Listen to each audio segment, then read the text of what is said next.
Yo tout le monde, on se retrouve aujourd'hui pour une petite vidéo tuto sur comment bien polisher les pièces pour qu'ils aient un aspect brillant, que ce soit du métal ou du plastique. Je vais essayer de vous montrer ça en détail. C'est parti!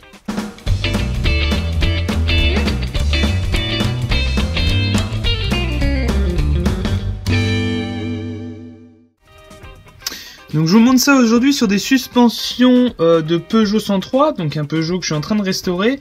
Donc vous pouvez voir ici sur ces suspensions qu'en effet on a un souci de rouille, de traces de gras ici, ainsi qu'un peu de frottement.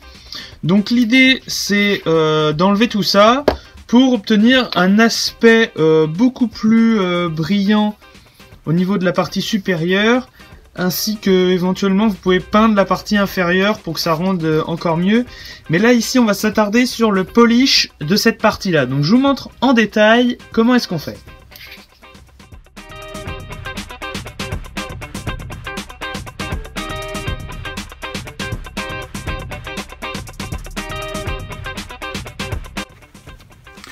L'idée ici c'est de prendre du papier de verre plutôt fin et de venir donc poncer avec de l'eau toujours la partie de la suspension que l'on souhaite nettoyer.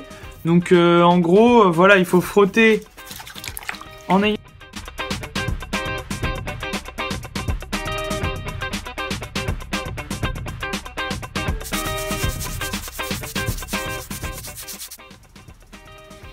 donc ici on voit déjà que tout de suite après le premier coup de papier de verre, elle a tout de suite un look un petit peu plus brillant. Mais elle n'est pas encore polie. Là vous voyez qu'on voit les traces un peu de papier de verre qu'on a passé. Et ici bah, malheureusement le papier de verre abîme un petit peu cette partie. C'est pour ça que je proposais éventuellement de la peindre. Donc voilà notre suspension, elle est bien nettoyée, voilà il n'y a plus de gras, elle a été gentiment frottée avec le papier de verre. Et on va venir sur la partie en métal ici, lui appliquer un peu de polish de rénovation. Donc c'est un polish de rénovation pour la peinture, voilà qu'on applique normalement sur les voitures, mais ça marche très bien aussi. Donc on en applique d'abord un petit peu sur la partie métallisée, et ensuite on passe à la lustreuse.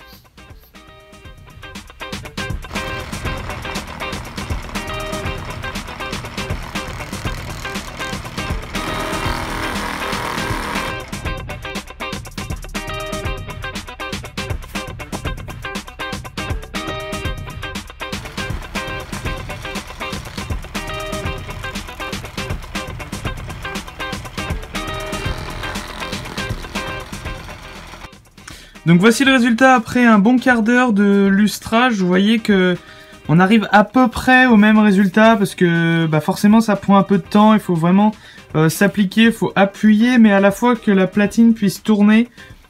Donc bon, c'est sûr ça prend un peu de temps, mais je trouve que le résultat est plutôt pas mal pour une restauration faite maison. Donc enfin voilà. J'espère que cette petite vidéo vous aura plu. En tout cas, je vous dis à la prochaine pour de nouvelles techniques. J'avance petit à petit dans la restauration de ma 103, donc je vous montrerai d'autres petits trucs comme ça qui pourront sûrement vous aider. Allez, à la prochaine!